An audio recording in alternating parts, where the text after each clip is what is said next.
This build was made possible by scaledworld.net. If you want to get your build featured, fill out the feature link below and check out some other features on their site as well, as they produce a lot of nice content from builders all around the world.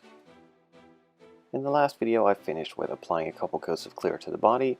Now I've let that dry for a couple days and I can move on to the next step. In order for the next couple layers of clear to stick, I need to sand the body down, make it nice and smooth with a 3000 grit sanding sponge, making sure not to cut through the clear and ruin the paint, so just a light sand and a general removing of some of the orange peel that might be there. And I can move on to masking it off in order for me to paint all of those matte gray areas, which will be covered with carbon fiber decals later on.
All of the areas that I want to apply the carbon fiber decals to are now painted in that metallic gray, and I can now of course move on to applying the carbon fiber decals. Now these were templates made by me. I just put a piece of masking tape on the area, marked it out with a marker, took it off, and then cut it to shape on the big sheet of decals. Once those were all cut out, I generally started placing them. Some areas were a bit harder than others. These rear sections were made in 3 separate pieces, as in one piece was simply not possible without it tearing, folding over itself, or having a big crease in it somewhere.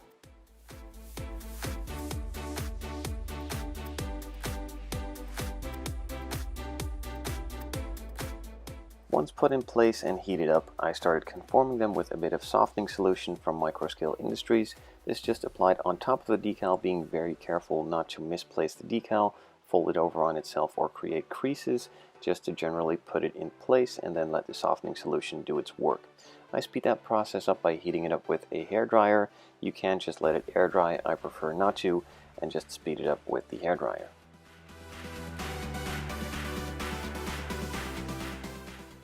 In the case of these vents on the rear, this step was repeated multiple times until I was satisfied with the decal shape, and also removed all of the bubbles and all of the creases that might have been in them, and tucked away the edges nicely into the panel line.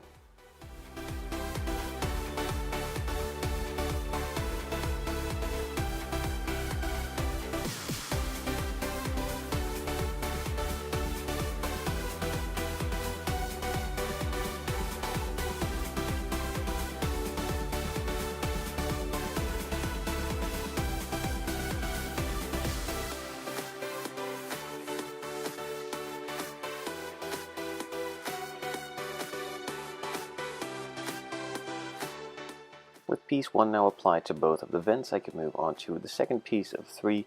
This was just easy as I needed to put it in place, and it laid down flat nice and evenly pretty much immediately. After that I could move on to this third piece that was on top of the vent that you can't really see, so I didn't bother filming it, and I could then move on to adding a couple of 3D emblems before applying the clear.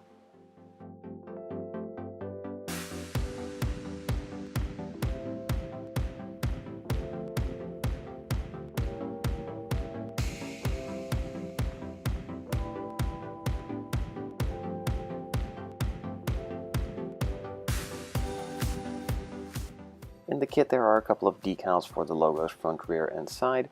I decided to replace those with some actual 3D logos. I'm not sure if these still are available. I've had them for years, so I still have them, so I can still use them, of course. If you can manage to find them, make sure to leave a link in the description down below so others can find them as well.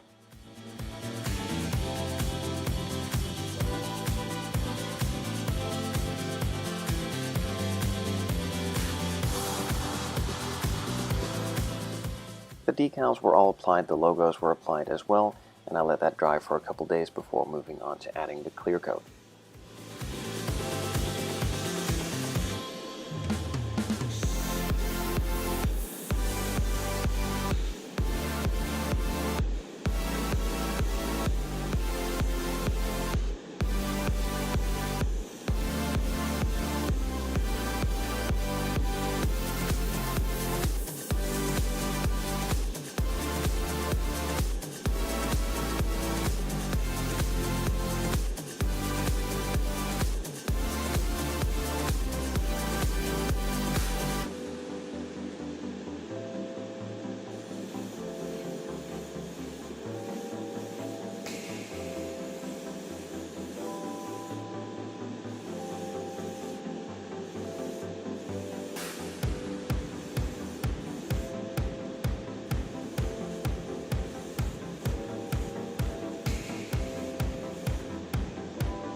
The first coat already went on nice and smooth thanks to the paint that was already sanded down at the beginning of the video, and this second coat is just to finish it off, get a nice even layer all around, and make sure that it didn't miss any spots.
This build was made possible by ScaledWorld.net. If you want to get your build featured, fill out the feature link below and check out some other features on their site as well, as they produce a lot of nice content from builders all around the world.